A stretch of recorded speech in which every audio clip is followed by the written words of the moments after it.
Halo jemaat Tuhan, apa kabar? Kita sudah berada di akhir bulan Oktober, yang artinya tinggal 2 bulan lagi kita akan memasuki tahun yang baru. Mungkin selama setahun ini ada banyak hal yang telah kita lewati. Ada hal-hal yang menyenangkan, bahagia, sukacita. Tetapi mungkin ada juga hal-hal yang tidak baik. Mungkin ada orang-orang baru yang hadir dalam hidup Anda sebagai teman atau sahabat Anda. Tetapi mungkin ada juga orang-orang yang tidak Anda sukai atau yang bermasalah dengan Anda. Nah, di dalam khotbah hari ini, kita akan belajar sama-sama bagaimana memperbaiki hubungan yang tidak baik atau yang rusak. Kita semua tahu bahwa Allah menginginkan setiap kita menjadi anak-anaknya yang membawa damai. Matius 5 ayat yang ke-9, berbahagialah orang yang membawa damai karena mereka akan disebut anak-anak Allah. Penyelesaian konflik adalah salah satu skill yang sangat penting dalam hidup. Di dalam semua jenis hubungan, pasti memiliki potensi terjadinya konflik, seperti dalam pekerjaan, hubungan keluarga, pertemanan, dan hubungan-hubungan lainnya. Namun masalahnya, hanya sedikit orang yang tahu bagaimana melakukannya, bagaimana menyelesaikan konflik yang terjadi di dalam hubungan. Tapi pertanyaannya sebelum kita masuk pada pembahasan itu adalah, apakah kita perlu berdamai pada saat terjadi konflik? Apakah kita butuh pembawa damai? Ya, jawabannya jelas iya. Kita perlu berdamai. Pada saat ini kita bisa melihat dengan mata kepala kita sendiri bagaimana dampak yang ditimbulkan dari konflik-konflik yang tidak terselesaikan. Sebagai contoh, perang yang sampai saat ini masih terjadi. Kita bisa melihat apa yang terjadi di Timur Tengah. Perang yang dilakukan oleh dua pihak, tetapi dampaknya yang jadi korban bukan hanya dua pihak itu saja, tetapi orang lain. Warga sipil juga terkena dampak. Perang di Korea yang tidak diselesaikan sampai saat ini juga berdampak sangat fatal. Tahukah Anda bahwa orang-orang di Korea Selatan dan Korea Utara, mereka adalah saudara? Yang saya maksudkan, mereka benar-benar saudara. Pada saat Perang Korea pecah, keluarga-keluarga di sana mulai terpisah-pisah. Ada yang pindah dari selatan ke utara, dan begitu juga sebaliknya. Sampai akhirnya pemerintah masing-masing menutup border perbatasan dan mereka tidak lagi bisa berpindah, bahkan sampai hari ini. Anak-anak terpisah dengan orang tua mereka. Suami istri terpisah dan tidak bisa bertemu lagi. Dan masih banyak lagi dampak buruk yang dialami oleh banyak orang karena konflik Korea yang tidak diselesaikan sampai hari ini. Seringkali orang memiliki pemahaman yang salah pada saat menghadapi konflik. Mereka tidak menyelesaikannya, tetapi menghindar atau sekedar mengalah karena malas berdebat. Tetapi di dalam hatinya konflik tersebut masih ada, dibiarkan tanpa penyelesaian. Ada 3 alasan yang dicatat dalam firman Tuhan mengapa kita harus bisa berdamai dan menjadi pembawa damai. Kita harus belajar karena konflik dapat mempengaruhi kita, menghalangi hubungan kita dengan Tuhan. 1 Yohanes 4 ayat 20. Jikalau seorang berkata, aku mengasihi Allah, dan ia membenci saudaranya, maka ia adalah pendusta. Karena barang siapa tidak mengasihi saudaranya yang dilihatnya, tidak mungkin mengasihi Allah yang tidak dilihatnya. Bagaimana kita bisa belajar mengasihi Allah jika kita sulit mengasihi orang-orang yang ada di depan kita?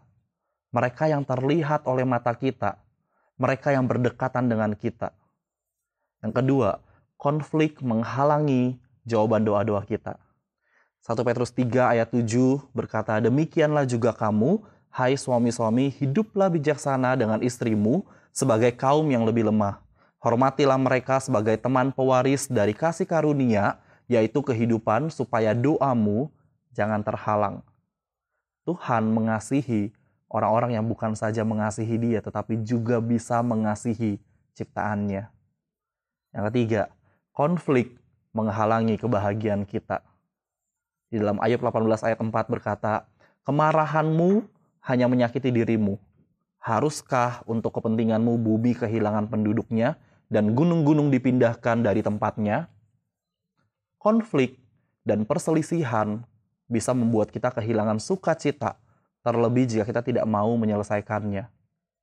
Yakobus 3 ayat 18. Orang yang bekerja untuk mendatangkan damai sejahtera melalui cara damai akan menerima yang baik yang datang dari hidup yang benar. Jadi, bagaimana cara kita membawa damai di situasi yang penuh konflik seperti saat ini? Mari kita lihat yang pertama, memiliki inisiatif. Pada saat kita bermasalah atau memiliki konflik dengan seseorang, siapa yang akan berani melangkah maju untuk menyelesaikan konflik tersebut? Kebanyakan orang akan mempertahankan egonya. Mereka nggak akan mau untuk memulai duluan untuk menyelesaikan masalahnya. Ini bukan pembawa damai. Orang yang disebut pembawa damai, mereka akan berani mengambil sikap untuk menyelesaikan konflik. Mereka akan berani berbicara duluan, memberikan penjelasan, meminta maaf, dan memaafkan. Yesus sendiri mengajarkan bahwa penyelesaian konflik itu jauh lebih penting daripada penyembahan kita. Matius 5 ayat 23-24. Oleh sebab itu, kalau seorang di antara kalian sedang mempersembahkan pemberiannya kepada Allah, lalu teringat bahwa ada orang sakit hati terhadapnya, hendaklah ia meninggalkan dahulu persembahannya itu di depan mezbah, lalu pergi berdamai dengan orang itu. Sesudah itu, dapatlah ia kembali dan mempersembahkan pemberiannya kepada Allah. Kapan waktu yang tepat untuk mengambil inisiatif? Jawabannya adalah sesegera mungkin. Segera mungkin menyelesaikan masalah tersebut. Tidak peduli dengan siapa yang harus memulai duluan, tetapi dari kitalah yang mengambil inisiatif tersebut. Kita perlu tahu, konflik tidak akan selesai dengan sendirinya. Waktu tidak pernah menyembuhkan. Mungkin pada satu masa kita bisa lupa dengan konflik itu. Namun bukan berarti konflik itu sudah selesai. Kapanpun konflik tersebut bisa meledak. Tahukah Anda, konflik yang terjadi pada saat Perang Korea hingga hari ini belum ada penyelesaiannya. Belum ada perjanjian perdamaian yang dibuat setelah Perang Korea pecah. Secara teknis, konflik ini masih berlanjut hingga hari ini atau sering disebut gencatan senjata. Kapanpun bisa saja perang ini pecah kembali jika tidak ada perjanjian perdamaian. Waktu tidak akan pernah menyembuhkan, tetapi hanya menunda. Kita harus dengan sengaja dan sadar untuk menyelesaikan konflik yang ada. Apa yang menjadi penghalang terbesar ketika kita harus menyelesaikan konflik? Rasa takut kita sendiri. Tetapi sebenarnya ini adalah hal yang wajar. Kita bisa takut untuk menghadapinya. Kejadian 3 ayat 10, ia menjawab, ketika aku mendengar bahwa engkau ada dalam taman ini, aku menjadi takut karena aku telanjang, sebab itu aku bersembunyi. Ketika Adam dan Hawa melakukan dosa, mereka sadar dan takut untuk bertemu Tuhan. Mereka takut dengan respon Tuhan karena perbuatan mereka. Mereka takut kelemahan mereka terekspos. Hal inilah yang membuat kita menjadi defensif. Kita berusaha mencari-cari alasan untuk membela diri. Kita menjauh, kita menarik diri dan membangun tembok supaya kelemahan kita tidak terlihat oleh orang lain. Kita akan menuntut, mencoba untuk mengontrol keadaan, biasa dengan marah atau melepaskan emosi-emosi yang berlebihan. Semakin rapuh seseorang, ia akan berusaha untuk mengontrol. Takut membuat kita tidak bisa masuk ke dalam hubungan yang dalam. Kita takut ditolak. Kita takut disalah mengerti. Kita takut perkataan atau tindakan kita dipakai untuk menyerang balik kita. Ketakutan-ketakutan ini yang bisa menghalangi kita membangun hubungan yang dalam. Menghalangi kita untuk menyelesaikan konflik atau permasalahan yang kita hadapi. Karena itu kita perlu Tuhan. Kita perlu Roh Kudus yang bisa menolong kita, memberi kita kekuatan untuk berani menghadapi dan menyelesaikan konflik-konflik kita. 2 Timotius 1 ayat 7. Sebab roh yang Allah berikan kepada kita bukanlah roh yang membuat kita menjadi penakut. Sebaliknya roh Allah itu membuat kita menjadi kuat, penuh dengan kasih dan dapat menahan diri. Kasih mengalahkan ketakutan-ketakutan kita. Mari kita minta pertolongan kepada kasih, yaitu Allah sendiri, untuk memampukan setiap kita berani mengambil inisiatif. Yang kedua, meminta hikmat dari Tuhan. Yakobus 1 ayat 5, kalau ada seorang di antaramu yang kurang bijaksana, hendaklah ia memintanya dari Allah. Maka Allah akan memberikan kebijaksanaan kepadanya, sebab kepada setiap orang Allah memberi dengan murah hati dan dengan perasaan belas kasihan. Sebelum kita bertemu dengan orang yang berkonflik dengan kita, ambil waktu sejenak untuk berdiam diri dan berdoa. Pikirkan orang tersebut. Taruh kasih yang Allah ajarkan sehingga kita mampu mengasihi orang tersebut. Minta kekuatan Tuhan untuk mengambil langkah pertama. Hal lainnya yang perlu juga kita pikirkan sebelum melangkah yaitu cari waktu yang tepat, cari tempat yang tepat, dan berdoalah sebelum bertemu. Kita harus datang dengan sikap hati yang positif dan siap untuk rekonsiliasi menyelesaikan masalah tersebut.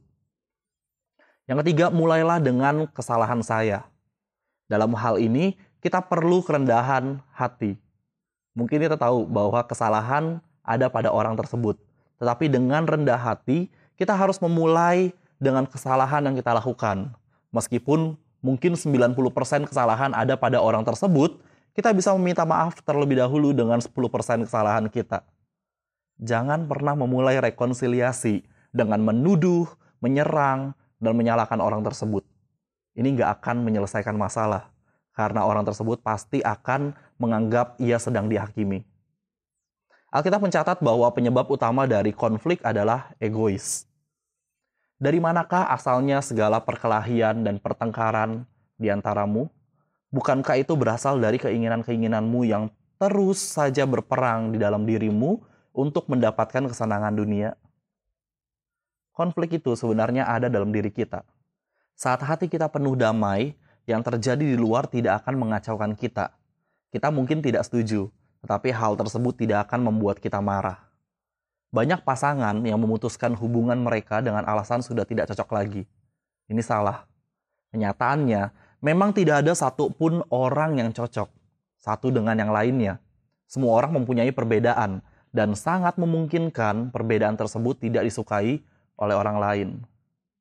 Membangun hubungan tersebut harus disertai dengan sikap-sikap dewasa, saling belajar, dan menerima. Tanpa sikap dewasa yang tidak egois, hubungan bisa dengan mudah dan cepat mati. Amsal 13 ayat 10, keangkuhan hanya menimbulkan pertengkaran, tetapi mereka yang mendengarkan nasihat mempunyai hikmat.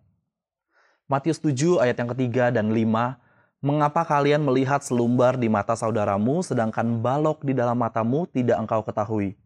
Hai orang munafik, keluarkanlah dahulu balok dari matamu, maka engkau akan melihat dengan jelas untuk mengeluarkan selumbar itu dari mata saudaramu. Kita semua memiliki blind spot. Kita tidak bisa melihat semua sisi secara bersamaan. Ketika menghadapi suatu konflik, kita harus dengan rendah hati mengakui kekurangan kita, bahwa kita mungkin tidak realistik, atau kita tidak peka, atau sensitif, atau kita justru terlalu sensitif, atau kita kurang bersyukur, atau kita terlalu menuntut. Yang keempat, dengar rasa sakit dan sudut pandang mereka. Pada saat kita berdebat dan terjebak dalam konflik, sebenarnya kita sedang memperdebatkan emosi atau perasaan kita, dan bukan pada pokok permasalahannya. Hurt people. Luka yang kita miliki membuat kita ingin menyakiti orang lain juga. Setidaknya supaya kita tidak terluka sendiri. Atau kita merasa orang lain harus tahu luka yang kita alami. Konflik yang terjadi di dalam hubungan keluarga, pekerjaan, atau bahkan konflik antar suku, semuanya terjadi karena ada luka yang sudah mereka bawa. Mereka menjadi marah karena harga diri mereka dihancurkan. Luka mereka disinggung, sehingga pelampiasannya dengan amarah. Jika Anda ingin memulai hubungan yang baik dengan seseorang, mulailah dengan kebutuhan mereka, bukan kebutuhan Anda. Yakobus 1 ayat 19, hai saudara-saudara yang kukasihi, ingatlah hal ini. Setiap orang hendaklah cepat untuk mendengar, tetapi lambat untuk berkata-kata dan juga lambat untuk marah. Filipi 2 ayat 4-5, dan janganlah tiap-tiap orang hanya memperhatikan kepentingannya sendiri, tetapi kepentingan orang lain juga. Hendaklah kamu dalam hidupmu bersama menaruh pikiran dan perasaan yang terdapat juga dalam Kristus Yesus. Dengan sadar dan sengaja, kita mengubah fokus dari kepentingan diri sendiri kepada kepentingan orang lain. Ini yang disebut tidak egois. Kita perlu melihat dari perspektif mereka. Usahakan untuk mengerti apa yang mereka rasakan, apa yang melatar belakangi sikap mereka. Roma 15 ayat 2, marilah kita menyenangkan hati orang lain, bukan hati kita sendiri, dan melakukan apa yang baik baginya dan yang akan membangun dia dalam Tuhan. Yang kelima, katakan kebenaran dengan cerdik. Efesus 4 ayat 15, sebaliknya kita harus menyatakan hal-hal yang benar dengan hati penuh kasih, sehingga dalam segala hal kita makin lama makin menjadi sempurna seperti Kristus yang menjadi kepala kita. Seseorang akan berubah dengan cepat dan mudah pada saat kebenaran itu dibungkus dengan kasih. Kebenaran tanpa kasih akan sulit untuk diterima. Sebaliknya kebenaran dengan kasih akan mudah diterima. Amsal 12 ayat 18, omongan yang sembarangan dapat melukai hati seperti tusukan pedang. Kata-kata bijaksana bagaikan obat yang menyembuhkan. Perkataan yang bodoh melukai, tetapi perkataan yang berhikmat menyembuhkan. Pilihan kembali kepada setiap kita. Kita nggak bisa memaksa seseorang untuk mengakui kesalahannya. Orang tidak akan mendengarkan ketika kita memaksa untuk berubah. Karena yang akan terjadi adalah orang tersebut akan defensif atau membangun benteng untuk bertahan, menolak teguran kita. Efesus 4 ayat 29, janganlah ada perkataan kotor keluar dari mulutmu, tetapi pakailah perkataan yang baik untuk membangun di mana perlu supaya mereka yang mendengarnya beroleh kasih karunia. Gunakan hikmat yang daripada Tuhan, yang membuat perkataan kita lemah lembut dan bisa diterima oleh orang yang berkonflik dengan kita. Yang keenam, selesaikan masalah, bukan saling menyalahkan. Di dalam menyelesaikan konflik, kita harus belajar untuk membicarakan masalahnya dan bukan menyerang ke ranah pribadinya. Terlalu banyak orang yang gak mampu mengontrol perkataannya ketika berada di situasi konflik. Ketika mereka tidak mampu lagi berargumen, yang dipakai adalah mulai menyerang ranah pribadi. Kita bisa melihat situasi seperti ini dengan jelas di dalam dunia media sosial. Banyak netizen yang tidak menyukai seorang entertainer atau influencer, yang mereka lakukan adalah mulai menyerang ranah pribadi. Mereka mulai menyerang keluarga dari orang tersebut. Mereka mulai menyerang dengan ejekan-ejekan fisik. Tindakan-tindakan seperti itu sangat menunjukkan sekali betapa tidak dewasanya seseorang. Anda tidak sedang menang dengan menyerang ranah pribadi orang lain. Kolose 3 ayat 8, tetapi sekarang sudah waktunya saudara menanggalkan dan membuang jauh-jauh segala kemarahan, kebencian, sumpah serapah, dan kata-kata kotor. Dan yang terakhir, fokus pada rekonsiliasi, bukan kesepakatan. Rekonsiliasi artinya memperbaiki hubungan, sedangkan kesepakatan artinya menyatukan ketidaksepahaman atau ketidakcocokan. Di dalam menyelesaikan konflik, kita tidak diminta untuk menyamakan pendapat, karena pasti ada sesuatu yang tidak kita setujui. Tetapi hikmat Tuhan ketika sedang menyelesaikan masalah yaitu bukan membuat Anda tunduk dan sepakat, tetapi membuat Anda bisa menerima perbedaan, pendapat, dan tetap mengasihinya. Anda bisa bersatu tanpa menjadi sama. Anda bisa memiliki hubungan yang baik tanpa harus memiliki kesamaan terus-menerus. Jika kita fokus pada hubungan tersebut, maka isu-isu yang ada menjadi nggak penting lagi. Saya mau tutup firman Tuhan ini dengan tantangan untuk Anda semua. Di dalam dunia saat ini yang penuh dengan konflik, ketidaksepahaman, perang, curiga, bentrokan, kekerasan, terorisme, diskriminasi sara, disintegrasi, dan berbagai hubungan-hubungan yang rusak, kita sebagai jemaat Galili berkomitmen untuk menjadi agen perdamaian. 2 Korintus 5 ayat 18-20. Semuanya itu dikerjakan oleh Allah, melalui Kristus Allah membuat kita berbaik kembali dengan Dia, lalu menugaskan kita supaya orang-orang lain dimungkinkan berbaik juga dengan Allah. Kami memberitakan bahwa dengan perantaraan Kristus, Allah membuat manusia berbaik kembali dengan dirinya. Allah melakukan itu tanpa menuntut kesalahan-kesalahan yang telah dilakukan manusia terhadap dirinya. Dan kami sudah ditugaskan Allah untuk memberitakan kabar itu. Jadi kami adalah utusan-utusan Kristus. Melalui kami, Allah sendiri yang menyampaikan pesannya. Atas nama Kristus kami mohon dengan sangat, terimalah uluran tangan Allah yang memungkinkan kalian berbaik dengan Dia. 7 langkah yang kita pelajari ini menjadi sangat penting sebagai cara kita menjadi agen-agennya Allah yang membawa kedamaian. Lebih besar keuntungan yang didapatkan dari pemulihan hubungan daripada memutuskan hubungan. Satu hal yang terakhir, yang penting, apakah Anda sudah berdamai dengan Tuhan? Artinya Anda sudah menanggalkan setiap hal-hal yang tidak berkenan di mata Tuhan dan menerima keselamatan yang hanya didapat di dalam Kristus Yesus. 1 Timotius 2 ayat yang kelima. Sebab hanya ada satu Allah dan hanya satu penengah antara Allah dengan manusia, yaitu Kristus Yesus. Mari kita berdoa. Kami bersyukur Tuhan, karena kami boleh mengasihi-Mu sebagai Tuhan, sebagai Allah kami. Dan hari ini kami belajar Tuhan bahwa kami mau dipakai oleh Engkau menjadi agen-agen-Mu untuk membawa perdamaian di dunia ini Tuhan. Biarkan kami boleh menjadi teladan buat orang-orang di luar sana. Ketika mereka melihat kami Tuhan, mereka melihat damai Kristus ada dalam hidup kami. Pakai setiap kami Tuhan menjadi alat-Mu. Dan kami berdoa Tuhan kalau kami saat ini masih memiliki konflik dalam hidup kami, mungkin kami memiliki masalah dengan orang lain, dengan orang-orang di sekitar kami, dengan keluarga kami, atau dengan pasangan kami, Tuhan kami berdoa, mari Tuhan berikan setiap kami hikmat untuk bisa menyelesaikan setiap konflik-konflik dalam hidup kami Tuhan. Kami serahkan Tuhan hidup kami sepenuhnya ke dalam tangan-Mu. Hanya di dalam nama-Mu kami berdoa dan mengucap syukur. Amin.